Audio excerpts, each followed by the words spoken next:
دیکھیں ایک بات یاد آ گئی علم کی. ایک شخص نے کہا وہ داری تھا, منکر, اللہ کا منکر تھا, وہ کہتا ہے زمین آسمان اسی طرح بنے ہوئے ہیں اور چلتے جائیں گے. اس نے کہا کہ ہر مجعول کے لیے جائل کا ہونا ضروری ہے, ہر مخلوق کے لیے خالق کا ہونا ضروری ہے, ہر مصنوع کے لیے صانع کا ہونا ضروری ہے.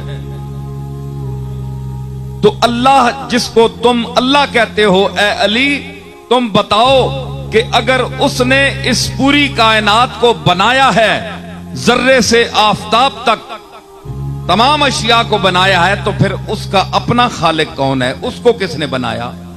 مسلمان تو خاموش ہے, وہ کہتا ہے کہ وہ اپنی ذات سے قائم ہے, اس کا کوئی خالق نہیں, لم یلد ولم یولد. مگر وہ کہتا ہے کہ نہیں, میں عقل ظاہر سے ماننا چاہتا ہوں, عقیدے سے نہیں. اگر میں قرآن کو مانتا تو پھر قرآن نے جو کچھ کہا ہے وہی میرے لیے کافی ہوتا. میں تو جس نے قرآن کو نازل کیا ہے اس کو بھی نہیں مانتا, تو قرآن کو کیسے مانوں؟ مجھے بتاؤ اے علی, بتاؤ تمہیں جو شہر علم کا دروازہ کہا گیا ہے, نبی نے اپنے علم شہر کا تمہیں دروازہ کہا, تو اب دروازہ ہونے کا ثبوت دو.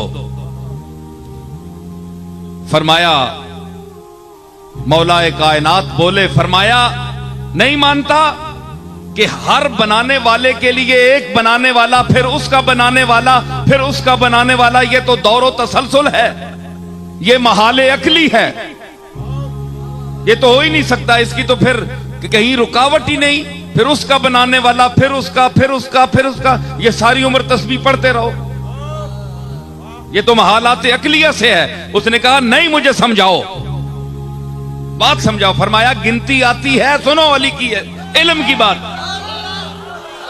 فرمایا گنتی آتی ہے جی, 1 2 3 4 5 6 گنی نا.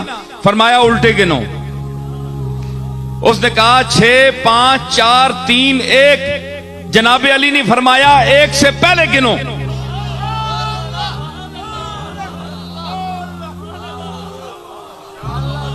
بھائی آگے تو جا رہے ہو نا, 1 2 3 4 5 ہزاروں تک, لاکھوں تک, پیچھے گنو. اس نے کہا جناب 1 سے پہلے تو ہے ہی نہیں.